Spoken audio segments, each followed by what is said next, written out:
ላላት በይም በቃ አይሆንም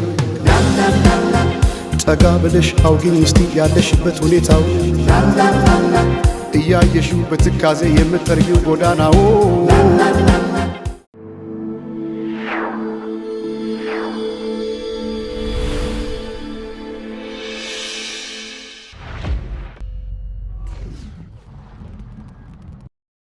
የቴዎድሮስ ካሳሁን ቴዲ አፍሮ አዲስ አልበም ተለቋል። ኢትዮሪካ የተሰኘው ይህ አዲስና ብዙ የተባለለት ብዙ ዝግብ ያስነሳው በበርካቶች ዘንድም በጉጉት ሲጠበቅ የነበረው አዲሱ አልበም ዛሬ ከሰዓት በኋላ 8 ሰዓት ላይ ተለቋል። በዚህ ኢትዮሪካ በተሰኘው አዲስ አልበም ከተካተቱ ሙዚቃዎች መካከል ጥቂቶቹን ሪቪው እናደርጋቸዋለን ወይንም መልእክታቸውን ስልታቸውን በወፍ በረር እንቃኛለን። ከዚህ ባለፈ ጠቅላይ ሚኒስትር አብይ አህመድ ኢትዮጵያ የቀይ ባህር አካል መሆኗ ካልቀረ የቀጠናው ሀገራት ሰላም አያገኝም፣ ሀገራቱም በኢኮኖሚ ሊያድጉ አይችሉም ብለዋል። ጠቅላይ ሚኒስትሩ የኢትዮጵያ የባህር በር ጉዳይ በተቻለ መጠን በሰላም ሊፈታ የሚገባ ነገር ግን የግድ መሆን ያለበት ጉዳይ እንደሆነ አሳስበዋል። ዝርዝሩን እንመለስበታለን። እንደተለመደው ያደመጣችሁን አብራችሁን ቆዩ። የዕለቱ የመረጃ ቅኝታችን ተከታዮቹን ዝርዝሮች የሚዳስስ ይሆናል።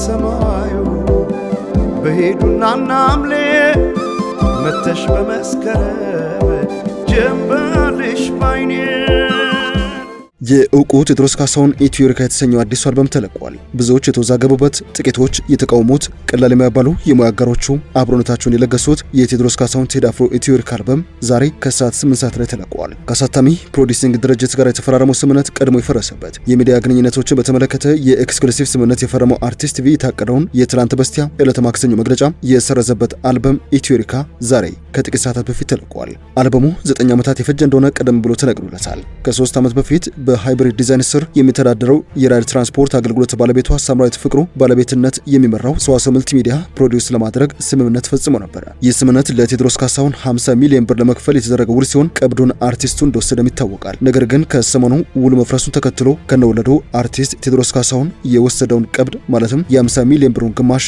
ለሰዋሰው መልቲሚዲያ ባለቤቶች መክፈሉም ተነግሯል። ሆኖም ግን ስምምነቱ ከጥሪ ድምጽ ተጠቃሚነት ጋር በተያያዘ ከፈረሰ በኋላ ብዙዎች ጉዳዩን መነጋገር አድርገውት ቆይተዋል። የመንግስት ባለስልጣናት የመንግስት ደጋፊ ነን ያሉ የሙዚቃ ሙያ ውስጥ የነበሩ ሰዎች የተቹትና የተቃውሙት እንደዚሁም በርካታ አርቲስቶች የደገፉት ይህ የሙዚቃ አልበም ዛሬ ከጥቂት ሰዓታት በፊት 8 ሰዓት ላይ ነው ይፋ የሆነው። ኢትዮሪካ አልበም ከ1.5 ሚሊዮን ተከታዮች በላይ ባለው የዩቲዩብ ገጽ ተለቋል። የዩቲዩብ ገጹ የራሱ የአርቲስት ቴዎድሮስ ካሳሁን ንብረት ነው። በመስኮቱ ጀንበር፣ ስማራሴ፣ መርከብ፣ መሬማ፣ ዝጸዳል፣ ያዞምባ፣ ብልሽታ፣ ታየኝ፣ ሽቢባል፣ የማረግ ጥግ፣ ቲንታጎ፣ ጽዮን ሙሽራይ፣ ስምምነን ወይንም ጉሬጌ፣ ተወዳጅ፣ ሳምነው፣ ኢትዮሪካና ዳስጣል የተሰኙ ሙዚቃዎች የመረጃ እስከ ተጠናቀረበት ጊዜ ድረስ በቅደም ተከተል በአርቲስት ቴዎድሮስ ካሳሁን ወይንም ቴዲ አፍሮ ይፋ ዩቲዩብ ገጽ ላይ ተለጥፈዋል ወይንም ተለቀዋል። ብዙዎች የጠበቁትና ፖለቲካዊ መልእክት ይኖራል ተብሎ የሚገመተው ያዞምባ ሳይሆን እንደማይቀርም ከበርካታ የአልበሙ አስተያየት ሰጪዎች ለመመልከት ችለናል። ሁሉም የአልበሙ ሙዚቃዎች ግጥምና ዜማዎች በራሱ በቴዎድሮስ ካሳሁን የተሰሩ ናቸው። ቅንብሮቹን በረከት ተስፋ ዝጊ እንደዚሁም በፈቃዱ ግርማ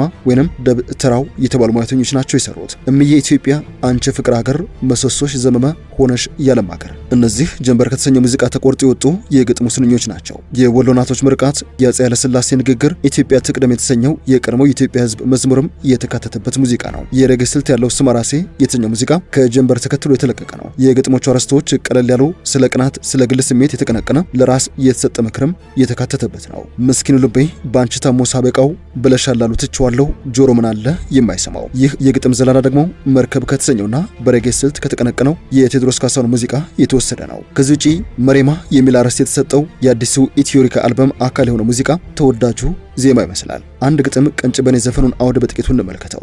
ላላት በይም በቃ አይሆንም ጠጋ ብለሽ አውጊኝ እስቲ ያለሽበት ሁኔታው እያየሽው በትካዜ የምትጠርጊው ጎዳናው። ይህ ሙዚቃ በእኛ መረዳት በመካከለኛው ምስራቅ በተለያየ የሥራ ዘርፍ በልፋትና በላባቸው ለሚኖሩ ኢትዮጵያን እንስት እህቶች የተዘፈነ ነው። ላ አይሆንም የሚለውን የአረበኛ ቃል የሚተካ ነው። ቴዲ አፍሮ ቴዎድሮስ ካሳሁንም ከቀይ ባህር ማዶ ባበል ኤልመንደብን በግጥሞቹ በዚህ ዘፈን ላይ ይጠቅሳል። የመን ማዶም አምሳየን አየዋት ይላል። ቴዲ ለነዚህ ኢትዮጵያን እንስቶች በመንዙማ ስልት ያቀነቀነበት ሙዚቃ ነው መሬማ ሲል አርዕስት የሰጠው ዘፈን። ወደ ቤተሰቦቻችን ቀሪዎቹን የኢትዮሪካ አልበም የቴዎድሮስ ካሳሁን ሙዚቃዎችም እያደመጣችሁ ሀሳብ አስተያየታችሁ እንዲሰጡባቸው ጋበዝን። እኛ በጥቂቱ ሪቪው ወይንም ቅኝት የተሰራንበት የብዙዎች መነጋገሪያ ሆነው ኢትዮሪካ አልበም ይህን ይመስላል። ወደ ሌሎች ጉዳዮቻችን እናምራችሁ።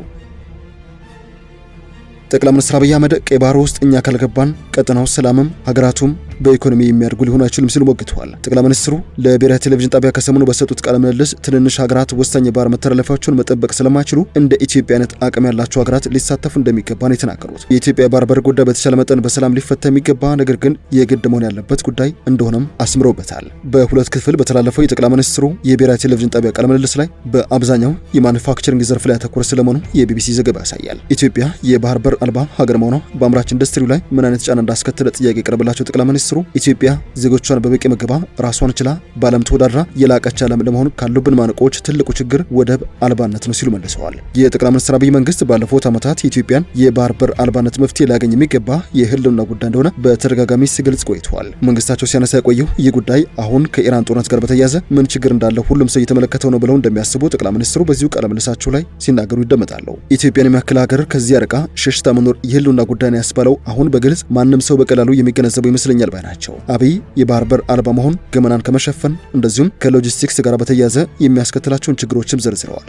የኢንተርኔት መረጃዎች የሚተላለፉባቸው የባህር መስመሮች በሌላ ሀገራት በኩል የሚያልፉ የሚሆንበት ጊዜ ዳታ ገመና የለውም፣ ሚስጥር የለም ማለት ነው ሲሉ ተናግረዋል። መጠበቅ ያለባቸው የሀገር ሚስጥሮች ዋስትናን የማረጋገጥ ስጋት እንደሚጋረጥም ነው የጠቆሙት። የሚስጥር አለመጠበቅ ስጋት ወደ ሀገር ውስጥ በሚገቡና ወደ ውጭ በሚላኩ ቁሶችም ላይ የሚታይ ስለመሆኑ የሚናገሩት አብይ ኢምፖርት የምታደርጋቸው ማንኛቸውም ቁሳቁሶች ሁሉም ሰው ማወቅ አይጠበቅበትም፣ የምትሻውን ለማን የት መቼ ሁሉም ነገር መታወቅ የለበትም በማለትም ነው የተናገሩት። የጂኦፖለቲክስ ውድድር ፍላጎት የሚታወቅ ስለሆነ ማንኛውንም እንቅስቃሴን ሁሉም ሰው የሚያውቅ ከሆነ ጉዞ ባጭሩ ሊጨነግፍ ስለሚችል ሲሉም አብራርተዋል። ጠቅላይ ሚኒስትር አብይ የባህር በር አለመኖር የሎጂስቲክስ ወጪንም እንደሚጨምር የገለጹ ሲሆን በዚህ የተነሳ ወደ ሀገር ውስጥ የሚገቡ ምርቶች ዋጋ ከኛ ጎረቤቶች አንጻር ከ50 እስከ 100% ከፍ እንደሚል ነው የሚናገሩት። ከወጪ በተጨማሪ ምርቶች የሚጓጓዙበት ቅልጥፍና ላይም ተጽዕኖ እንዳለው ጠቅሰዋል። በዚህ ምክንያት በአጭር ጊዜና ረጅም ጊዜ ክፍለን ካልሰራን በቀር የባህር በር አልቦነት፣ የወደብ አልቦነት፣ የሎጂስቲክስ ውስንነት የኢትዮጵያ ብልጽግና ላይ ከፍተኛ ማነቆ ሆኖ የሚቀጥል ችግር ነው። በእኛም ዘመን ከኛም በኋላ ባለው ዘመንም አይቀርም ባይ ናቸው። እኔ በዚህ ጉዳይ ላይ ግራ ቀኝ የሚሉ ዜጎች ስሰማ ይገርመኛል ያሉት አብይ ተጽዕኖ እያንዳንዱ ዜጋ ላይ የሚታይ መሆኑን ይናገራሉ። ኢትዮጵያን የሚያክል ባለ 10ኛ ህዝብ ቁጥር የያዘ በዘመናት መካከል የወደብ አልቦነት ችግር ያልነበረው ሀገር የባህር በር ያላገኘው በክፋት ባለመነጋገር፣ በሰጥቶ መቀበል መርህ ባለማመን፣ አብሮ ለመኖር ባለመዘጋጀት ምክንያት እንደሆነ ሲናገሩ ተደምጠዋል። ከምጽዋ ጫፍ እስከ ሞቃዲሾ ቀንድ ጫፍ ድረስ 5000 ኪሎ ሜትር የሚደርስ የባህር ዳርቻ በመኖሩ በቀላሉ በንግድ ህግ፣ በንግግር፣ በሰጥቶ መቀበል መርህ ማግኘት ይቻል እንደነበረ ነው የጠቀሱት። አንዳችን ለአንዳችን ጥፋት እንድንሆን በሚያመች መንገድ ለመሄድ በማሰብ ብቻ ኢትዮጵያን የባህር በር አልባ አድርጎ መቀጠል በየትኛውም ዘመን አዋጭ እንዳልሆነ የጠቆሙት ጠቅላይ ሚኒስትሩ ለእኛ ብቻ አይደለም ለሰፈራችንም አዋጪ አይደለም ባይ ናቸው። አሜሪካና እስራኤል ጥቃት የከፈቱበት ኢራን የዘጋቸው የሆርሙዝ ወሽመጥን ማስከፈት የዓለም አጀንዳ መሆን በምሳሌነትን ጠቅሰዋል። የቀይ ባህር ቢዘጋ ማስከፈት ከኛ በላይ ለማን አጀንዳ ይሆናልም ሲሉ ይጠይቃሉ። እንደ ጠቅላይ ሚኒስትሩ ገለጻ የኢራን ጦርነት ያስከተለው የኤነርጂ አቅርቦት መስተጓጎል ከሌሎቹ የአፍሪካ ቀጠናዎች በተለየ ምስራቅ አፍሪካን እንደጎዳ ለመረዳት ተችሏል። የሰሜን ምዕራብና የደቡብ አፍሪካ ሀገራት የአቅርቦት ሰንሰለት በሌሎች የባህር መስመሮች የሚተላለፍ መሆኑን ያነሱ ጠቅላይ ሚኒስትሩ እኛ ግን በቀይ ባህር ይሁን በኤደን ባህረ ሰላጤ በኢራን ከበብ ያለው ሰርጥ በቀጥታ ጥቃት የሚደርስብን ሀገር ነን ባይ ናቸው። ችግሩን ያባባሰው የሩቁ የሆርሙዝ ወሽመጥ ከመዘጋቱ በተጨማሪ የቅርብ ችግር ውስጥ መግባቱ እንደሆነ በማንሳትም የኢራን አጋር የሆነው አማጺ ሁቲ በኤደን ባህረ ሰላጤና በቀይ ባህር መካከል በሚገኘው የባበል ኤልመንደብ ወሽመጥ ላይ ይጥሏል ተብሎ ስለተፈራው ስጋትም ጠቁመዋል። ችግሩን እያየን ለመከላከል እንኳ የእኛን ጥቅም ለመጠበቅ እንኳ መሰማራት የማንችል መሆናችን ነው። ይሄ ጉዳይ በጣም አሳሳቢ ነው። ጎረቤቶቻችን ማሰብ ያለባቸው ዓለም ማሰብ ያለበት አስቸጋሪ ጉዳይ ነው ብለዋል። ኢትዮጵያ የባህር በር ባለቤት ካልሆነች አታድግም ብቻ ሳይሆን ሰፈሩ አይለወጥም፣ ሰፈሩ ሰላማገኝም የዓለም ንግድም ይስተጓጉላል ሲሉ አስጠንቅቀዋል። እንደ ኢትዮጵያ ባለው ምሰሶ ወይንም አንከር ሀገራት ቁጥጥር ስር መዋል የሚገባቸው አካባቢዎች እንደ ኢትዮጵያ ያሉ ትልልቅ አቅም ያላቸው ሀገራት ከጉዳዩ ርቀው ከሄዱ ትናንሽ ሀገራት ያንን ሰርጥ ያንን ወሽመጥ መጠበቅ ስለማይችሉ በእነርሱም ጭምር በተቀረው ዓለምም ላይ አደጋ ያመጣል ብለዋል። የኢትዮጵያ የባህር በር አልባነት ጭቅጭቅ ሊደረግበት እንደማይገባ የገለጹት አብይ በተቻለ መጠን በሰላም በንግግር በድርድር መፈታት ያለበት ጉዳይ መሆኑን ተናግረዋል። መቼ ይሆናል የሚለው ጉዳይ ማሰብ ማስላት መምከር ሊጠይቅ እንደሚችልም ነው የጠቆሙት። ነገር ግን ግድ መሆን ያለበት ጉዳይ ነው። ኢትዮጵያ ከባህር በር ተነጥላ እስከ ወዲያኛው ትኖራለች ብሎ የሚያስብ የቅርብ የሚሆን የሩቅ ሰው ካለ እርሱ የዋህ ነው። እንደዚህ የህልውና ጉዳይን ወደ ጎን አድርጎ ብልጽግናን ማሰብ አይቻልም ሲሉ ከዚህ ቀደም የሰጡትን አስተያየት ደግመውታል። የኢትዮጵያ መንግስት የባህር በር የማግኘት ፍላጎቱን በይፋ ከገለጸ በኋላ ከራስ ገዟ ሶማሌላንድ ጋር የመግባቢያ ስምምነት ተፈርሞ የነበረ ቢሆንም ስምምነቱ ተግባራዊ መሆን አልቻለም። መንግስት በቀይ ባህር ላይ የባህር በር እንዲኖረው ያለውን ፍላጎት በሚገልጽባቸው ጊዜያት ያሰብ ወደብ በተደጋጋሚ አብሮ ተነስቷል። ኤርትራ በበኩሏ ኢትዮጵያ በሉዓላዊ የባህር በር ስም ጦርነት ልትከፍት ነው በሚል የኢትዮጵያን ጥያቄ የተረዳችበት መንገድ የመስፋፋት የወረራ መሆኑ ሂደቱን እንዲወሳሰብና ሌላ ቅርጽ እንዲይዝ ያደረገው ስለመሆኑ የሚታወቅ ነው። ወደ ሸገር ታይምስ ቤተሰቦች የዕለቱ የመረጃ ቅኝታችን አበቃ። ስላደመጣችሁን አመሰግንን። በያላችሁበት ሰናይ ጊዜ